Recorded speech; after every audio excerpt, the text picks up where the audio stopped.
Well, good morning, everyone. Robert Phoenix here, broadcasting to you live once again from Fredericksburg, Texas. And it is the 7th. Let me fix my hair here. It's a little funky today. It is the 7th of January, and we are now into our first week of 2019. And I'm here with you to talk about some of the things that are happening now, keep you abreast of what's going on out there in the world. Morning, Judy, and how they may impact you or not, for that matter, because for some people, they're blissfully unaware. Good morning, Beth, and continue to live their lives as if everything is A-OK. And maybe it is, in some level, right? Maybe way, way down, deeper into one's own sense of inner sanctum, sanctity, the sacred space in each and every one of us, it is all okay. There's a storm raging on the surface, but down below, 4,000 feet beneath the surface of the ocean, there's a whole other reality taking place. And that's quite often the case in life in general. Hi, Anna. Good morning to you. Good morning to you. We had a good show last night over on the other channel. And we did the Astro live stream. If you have any interest in astrology, you may want to check that out. We do get into some astrology here on this channel, but this is more of a kind of a topical news rant channel. And we had a really nice conversation with Steve and Chris on Friday. If you haven't listened to that, check that out too. That's in the archives. Hi, Rhonda. Yeah, thanks. It was a good show last night. The energies were really good. Good vibes. And nice turnout too. We had over 100 people at one point, probably about 102, 103 people at one point. Yeah, man, Steve and Chris, that was a really, really good convo. It was almost like kind of like a My Dinner for Andre. I kept thinking about My Dinner for Andre during that conversation. It was just like we were sitting down and just having this extended conversation. Good morning, Ani. How are you in sunny Florida? And there's our good friend Justice. G'day, mate. The Christmas lights in town are going to go away. That always makes me sad. Always makes me sad. It's not really Christmas itself. It's the lights. I love the lights. They're magical, especially in this little German town. The town square is all lit up. It's really very, very, very charming. Let's put it that way. So just going to hang out for a little bit, let things simmer, cook. I've been doing more cooking lately. That's this true note in Cancer has reignited my culinary passions. Let's see. Oh, good morning. Good morning, my cornflakes. There we go. Non-GMO cornflakes. That's what we are. Apparently, there's no such thing as non-GMO corn anymore. That might be true. I heard that. One of my informed listeners shared that with me and a bunch of other people. If you go to the store now, you can't find organic corn. They don't sell organic corn anymore. They just sell corn. Said they sell corn. Speaking of corn, trying to find a transition with corn in Hollywood or Holly Weird. So corn is in 3/4 of supermarket. That's true. It is. You just look. I'm one of those people that actually looks at the ingredients. When you look at the ingredients, I do. Cornstarch is prevalent in food products. High fructose or fructose, corn oil, yes. Magnesium stearate is another titanium dioxide and magnesium stearate. These are other very prevalent additives to our food, if you haven't noticed that. Hey, Charles. What a wild card weekend. I know, right? by and large, I thought the games this weekend were certainly interesting. The one game that really grabbed my attention was the Ravens and the Chargers game, because for almost 3/4 of that game, I've never seen a worse performance by a playoff quarterback than I did with Lamar Jackson. It was terrible. And I was texting a friend of mine, Mark, who's a big Chargers fan, and I said, okay, well, they're Jackson's gonna make some plays. He's gonna score a few touchdowns here, and I think the referees sort of allowed things to potentially take place. Like, I think the league has a big investment in Lamar Jackson as a quarterback, so they kind of made it statistically close. But for 3/4 of that game, I've never seen a worse quarterback play in a playoff game. It was terrible. It was absolutely terrible. And he's a Capricorn, so that whole stellium was like sitting on his sun, and that's one of those aspects where you're either going to be amazingly great, or there's going to be sort of too much cosmic pressure and not do well. And I think the cosmic pressure kind of got to Lamar Jackson, and yeah, he didn't fare well. That game was interesting from a strategic standpoint, and of course, the Cowboys game was also quite interesting as well because of the proximity that I share with these Texan fans here. And I have to say, when I was younger, in my 30s, that's when Jerry Jones bought the Cowboys, and I couldn't stand Jerry Jones. He was obnoxious. He was everything that a Californian would think about a Texan. Totally obnoxious. And then as I've gotten older and as Jerry's gotten older, my view on him has shifted a little bit. And the reason why is because he has shown immense loyalty, even if sometimes that loyalty has been misguided. He's shown immense loyalty to people in his organization, and he runs a family business, albeit it's probably outpaces the GNP of some small countries, but it's still a family business nonetheless. Let's see what we have here. By Missouri acupuncturist, Judy says the modified corn is the cause an uptick in diabetes. No doubt. No doubt. I wouldn't be surprised. Everybody's got fucking diabetes now. Do you see that there's that Farxiga? Do you see that what's happening with the people that have taken Farxiga? It's not good. It is not good. So they are experiencing, how do I say this?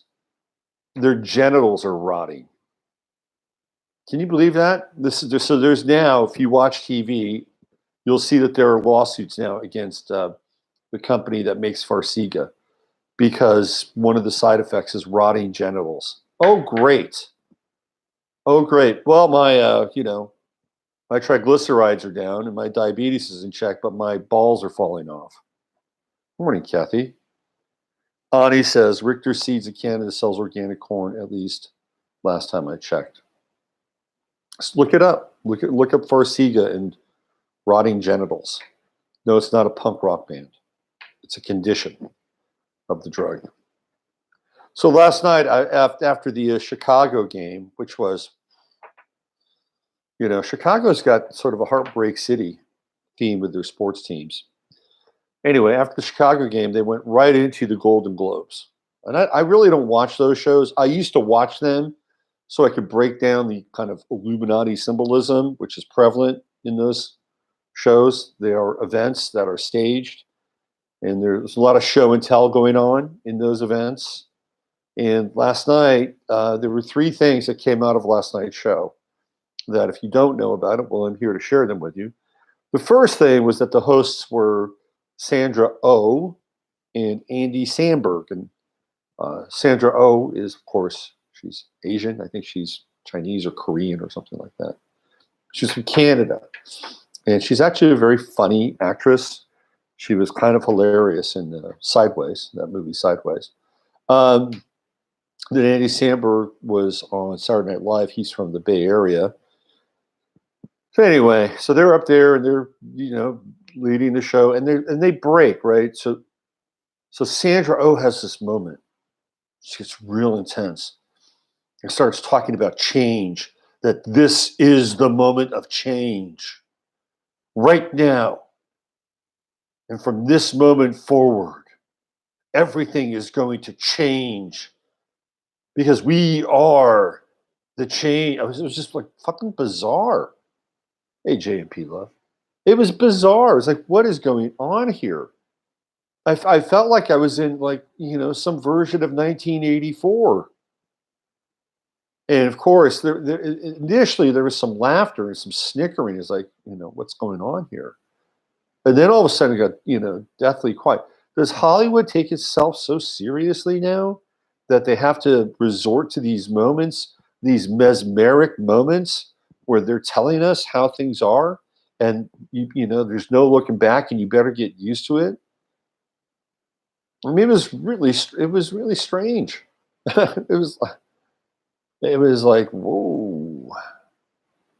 It was borderline fascistic. I'm going to tell you that right now. Well, they took the fascism to another level. In the spirit of humor and pranks, at some point during the show, they decided to send out, I guess they were doctors, pharmacists, who knows who these people are, to give flu shots. They sent people out into the audience to give flu shots. Hey, Shari, flu shots. Are you kidding me? First of all, you don't know what's in those vials. Yeah, maybe it's a flu shot, maybe it's not. And then you see these celebrities, and like they focused on Keith Urban for a minute, and he's like, no way, no way. And so now the internet is making fun of Keith Urban because he flinched. No, he's pussy. Mr. Country Western guy. He can't take a little flu shot, right? I mean, come on now. How would you feel? All of a sudden you're in one state, right? You're in one state, you're there, you're laughing, ha ha ha. Maybe your wife, who's just done a movie called Destroyer, another female flick where a woman is hell bent on revenge, that maybe she might get a Golden Globe. So you're sitting right there in the front row and you're just taking it in. If you look at the tables, man, they got Moet, they've got, I mean, it is like it's like full bar at every table. So if you have any kind of relationship to alcohol, that's nirvana. So all of a sudden you're just sitting there, and then here's this guy in a white coat with a hypodermic needle wanting to give you a flu shot. Are you kidding me? Of course. And then there was Willem Dafoe, and he's like, should I do it? Is this funny? Should I let it happen? Do I want to be cool? Do I want to roll with this? Do I want to just take the flu shot and be a good slave? I mean, and that they were making fun of people who were anti-flu shots, anti-vax, and just sticking it right in our faces, right in our faces.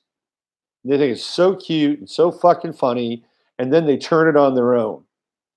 They turn it on their own, and it's like, ha ha ha. You see, because that's the message. And you people in Hollywood who I know always watch my show religiously, because I get the metrics. Nah, I know you don't.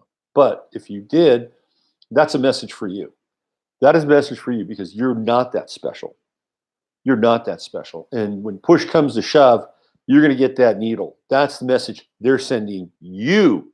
And you better pay attention, right? You better pay attention. And for us, it's like, oh, well, look, these Hollywood stars are getting flu shots. Well, maybe they're not that bad. Or maybe if you're half awake or half aware and you see that happening, you're going, holy shit, look at this. They're sending a major smoke signal to the rest of us. We better pay attention. And yeah, that's probably some of it as well, right? Ani says Hollywood is on my last nerve. Anna says Hollywood is a big joke. And Macadao, oh my God, yeah, it was a big what the fuck moment. I was like, but nothing surprises me much anymore. I was like, once I kind of got over my 30 seconds of revulsion, it was like, okay, well, it makes sense. This is what these people do now. They jab at us, literally and figuratively. We get the jab all the time, right? Yes, the plan in the end, K-Force compliance. There's Maury. Hi, Maury. I hope whoever's watching was mouth agape, laugh out loud. You may be demonetized if you don't comply. I've already been demonetized. I tried that. Nathan's got those little super chats. Thank you for the super chat. See, he only talks to people that give him super chats. I talk to everybody, right? I talk to everybody. No super chat here. I tried that. Even if I got a super chat, I still talk to everybody. That's just me. That's just me. Yeah. Why did I get on super chat? I think it's because I'm talking to you. Good morning, Nicolette Ray. Blessings, blessings. Oh yeah, the demonetized part. Demonetized. Yeah, I got the demons out of my income stream. Yeah, I thought, okay, well, I'll do the super chat thing. And so I applied for it. YouTube looked at my videos. You don't really qualify for our community guidelines. I'm like, okay, well, that's the way it was anyway. Yeah, well, he should come over to the Nicolette should come over to the Sunday night live stream, which is pretty cool, pretty fun. So the other thing that comes out of the Golden Globes last night was there's a new movie called Vice, which is Christian Bale playing Dick Cheney. And of course, Dick Cheney is a pretty deplorable person. There's no way you can make Dick Cheney into anything but. It's a pretty easy, low-hanging fruit. Now, the challenge with that movie is that they probably didn't go dark enough, right? They probably needed to go even darker with Vice, because many of you know the backstory with Dick Cheney and Kathy O'Brien and that whole sordid world. So Christian Bale was thanking various people because he won the award for Best Actor, and he's got a Cockney accent. I guess it's Cockney, but his so he really is a great actor because he has to change that for every film. When you hear him really talk, you're like, holy shit, that's his real voice. Wow, he should get Best Actor every year for covering up that dialect. And anyway, one of the people he thanks at the end is he thanks Satan. Yes, he thanks Satan. Yeah, there we go. And yeah, Nicoletta says, the thanks to Now, what's really interesting is I played that. Hi, Iris Earl, all the way from Atlanta, GA. When I saw that, right, when he thanked Satan, there was because I replayed it and I watched it, and there was kind of a tone with everything before that, and the tone was sort of sarcastic and arch. And then he thanked Satan, and the tone got very real. It got very real. Like there was like some sincerity in that thanks. There was some sincerity in that thanks. There was almost a sense of like dark piety involved when he thanked Satan. It was like, whoa, oh, look who's here. Now you don't get to see him now because I'm working on some sort of some different kinds of setups, right? So right now I'm standing up. I'm doing the show standing up. For last few months, I've been doing it sitting down. And before I moved to Fredericksburg, I was always doing the show standing up because the energy is better, right? The energy is better. It's more physical. So now when I'm sitting down, of course, the producer of the show gets to hang out on the table. So there he is. Say hello to everybody. There he is. Yeah, you can be right over there. So he's still here. He's still here. He's a little lower. I've elevated. Nicoletta says we need to allow them to stop suppressing what they believe in that create blockages. Oh, well, that's an interesting thought. Very interesting. Okay. Create blockages. All right. So that's a very kind of Reichian way of looking at it. Let's get your Satanism out in the open so that you can have a more healthy relationship with your satanic beliefs. And that way you won't feel as gift twisted and guilty about consuming the body parts of people under the age of 3. It's a strategy. It's a total strategy. Oh, she included everyone. Okay, I guess. Yeah, I mean, I think that there's some truth to that, right? I mean, repression is not always like it's not a great thing for people to go through. But how far do you go with repression? Like, does it descend into murderous rage? No, we're really repressing. Let me get into my authentic self. I've really been repressing this murderous rage.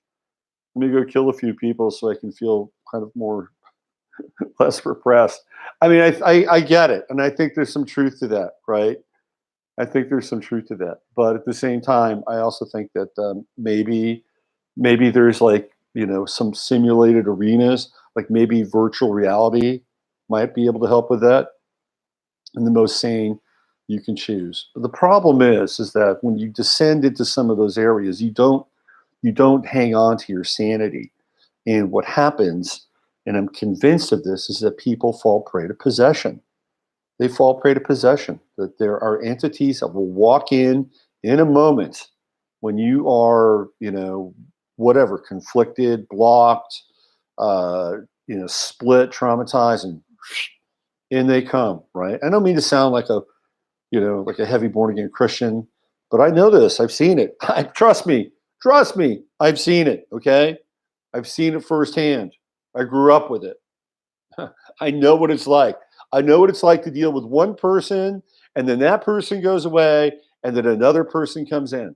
And it's not fun. Let me tell you, it's not fun. So Jasper's a good guy, right? Yeah, I mean, I think it's important. Like if you have something that's repressed, I think getting it out is important. But I also think that there's like, man, it's this whole thing around authenticity. People say, oh, well, all you have to do is be authentic. Yeah, it's true, right? But what if your authentic self is John Wayne Gacy? I mean, come on.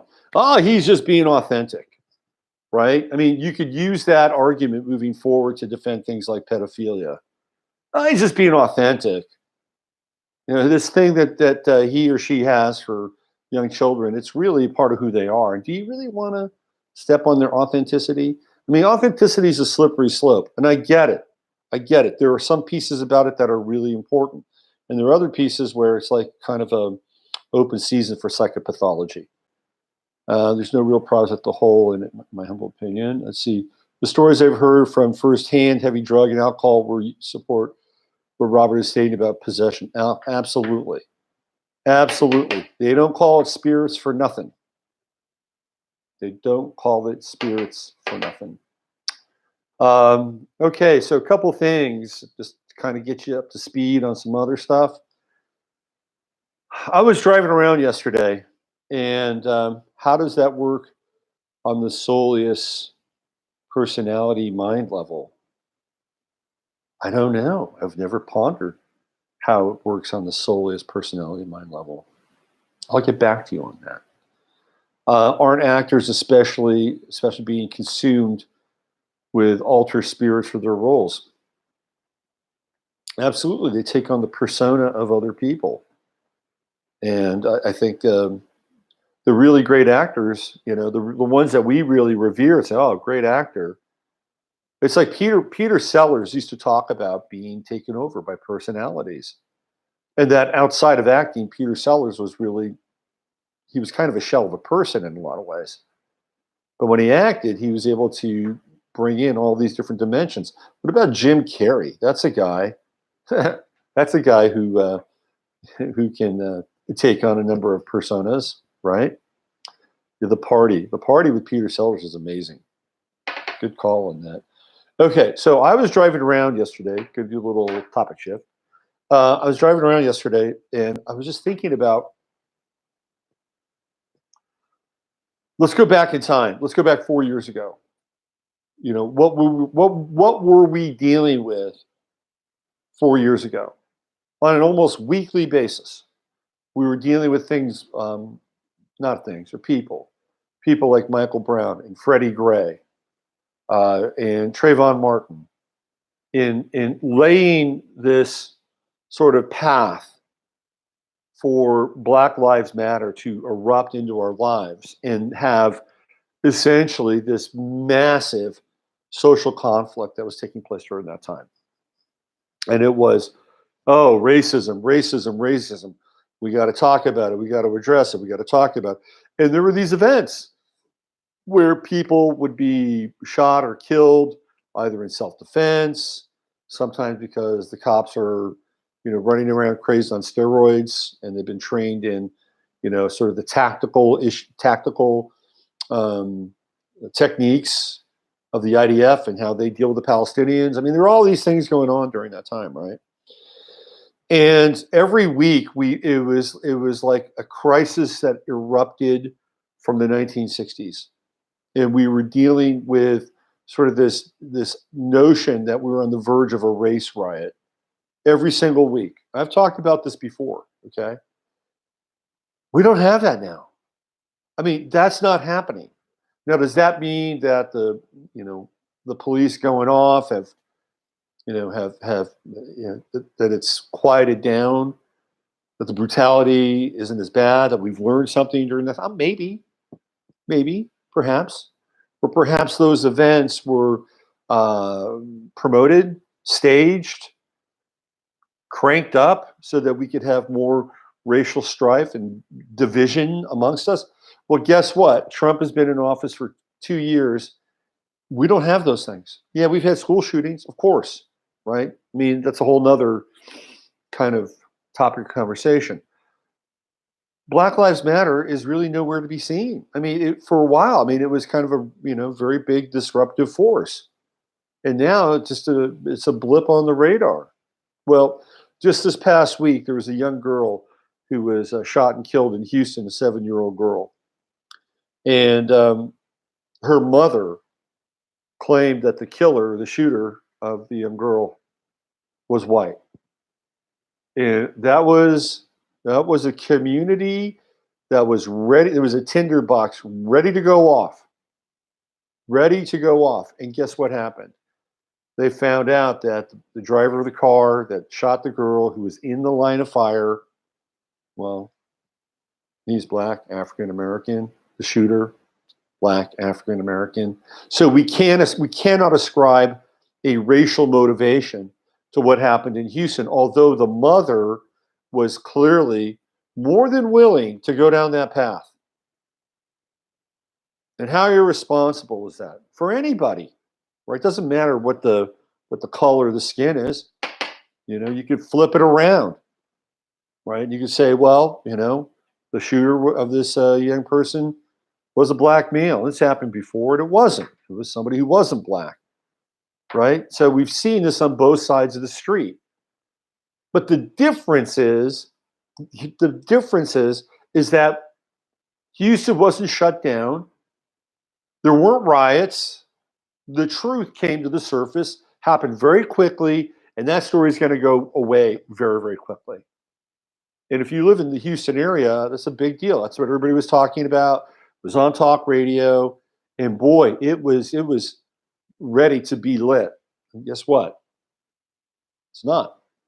It's going to be a non-story. But I guarantee you, 4 years ago, not only would that have been a bigger story outside of Houston, because the national press would have covered it, the national media would have covered it, but the people that would have been in place to make that a much bigger story and make that a much bigger issue would have been deployed almost instantaneously.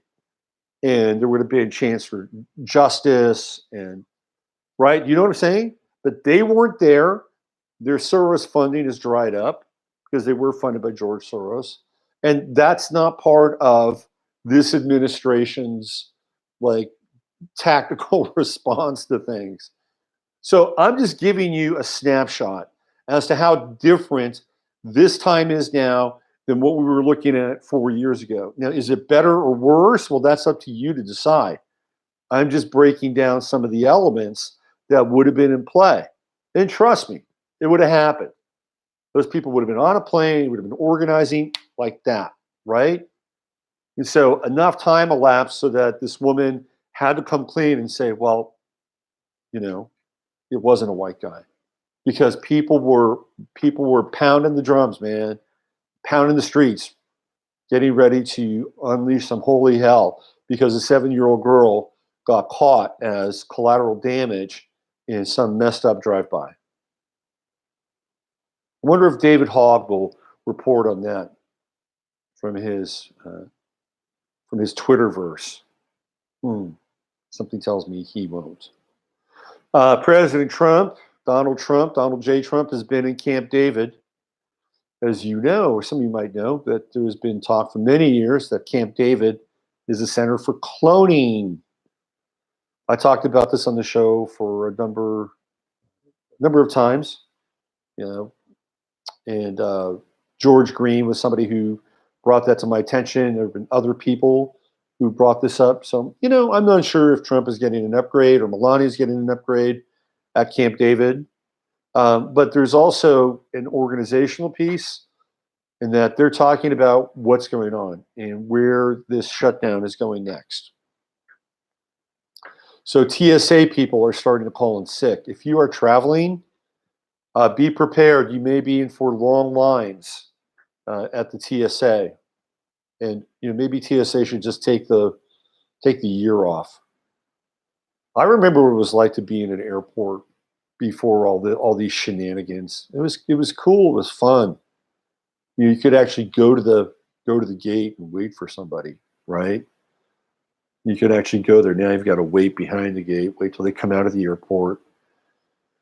And when I was a kid and we didn't have a lot of money, we used to go to the airport and walk around and look at people. That was our entertainment. Hey, let's go to the airport tonight. Let's go look at people. As a child, I loved that. It's fantastic. But this is, I think they're having essentially an emergency response team.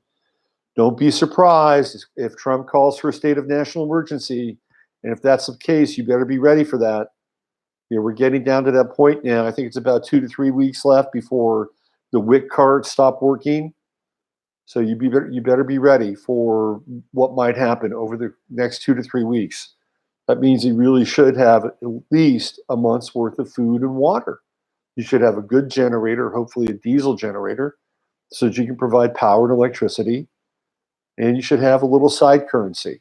You should have this anyway, regardless of what might be happening out there. You should have it anyway. But if you don't, you're going to be fucked and try to run around and get stuff. There are people. All you got to do is look at these hurricanes in places like Houston or Florida. And don't forget, there's this guy who played for the Indianapolis Colts, Reggie Wayne. Reggie made a lot of money. He made a lot of money playing football. And what's Reggie Wayne doing as a hurricane hits? He's running around trying to find a generator. Come on, Reggie. You got a ton of cash. Prepare for life. Go get your generator. You get a big-ass generator, I'm sure, based on what you bank. Hopefully you've saved your money, Reggie.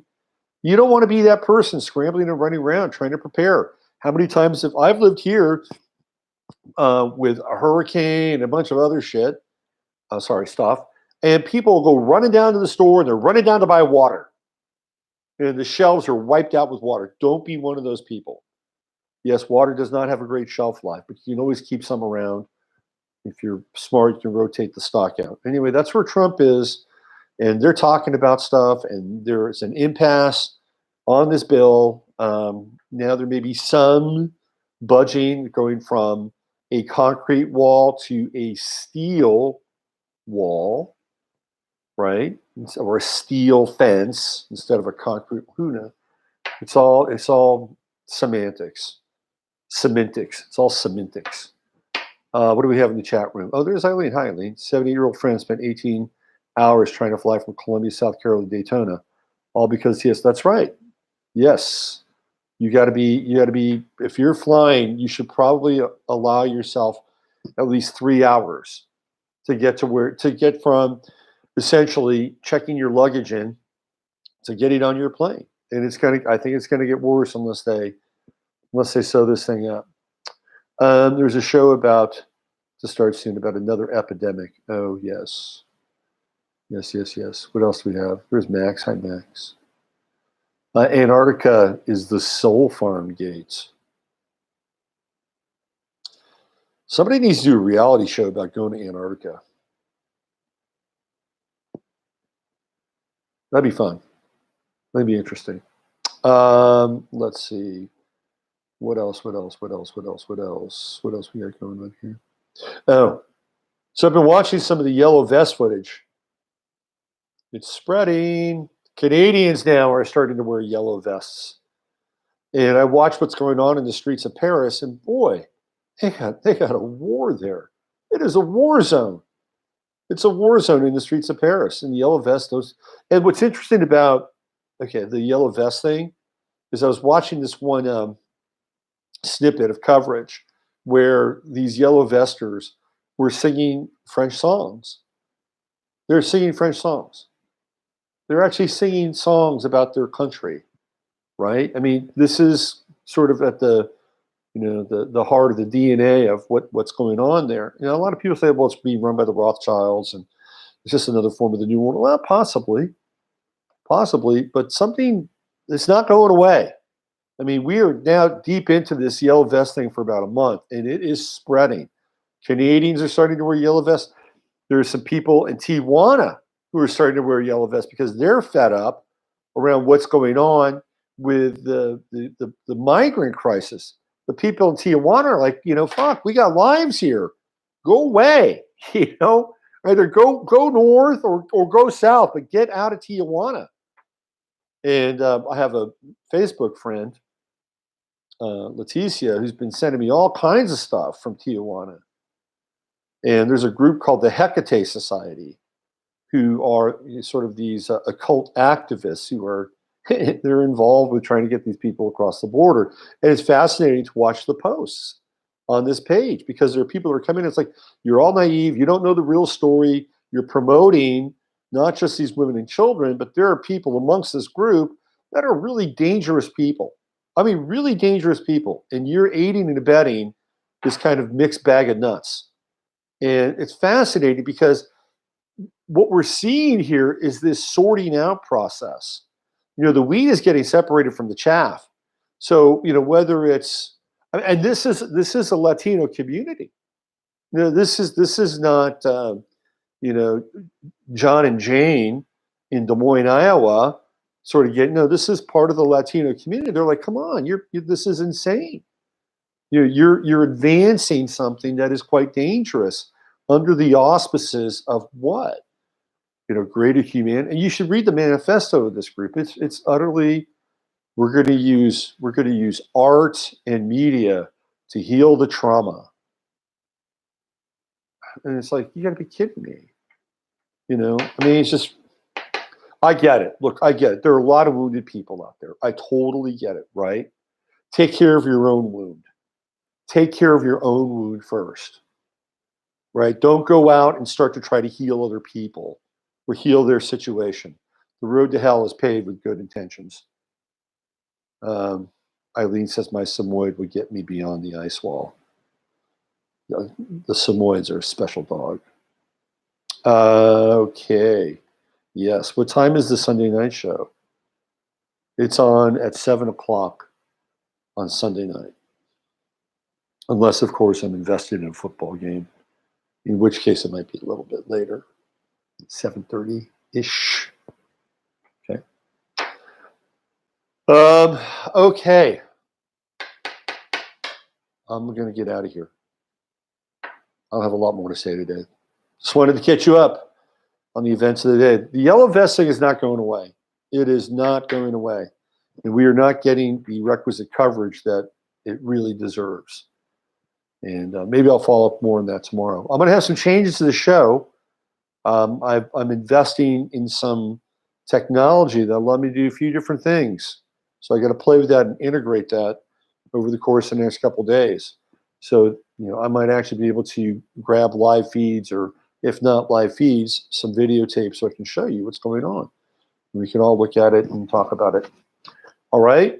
Okay. A nice crisp 40 minutes today. We covered lots of topics, from flu shots to yellow vests, and even a little bit of an exploration of the ice wall of Antarctica. In the meantime, take good care of yourself, and I mean that literally. Take very good care of yourself, and use your head to discern what's real, your heart to open what's possible. I'm Robert Phoenix, and God bless you all, and I'll see you tomorrow.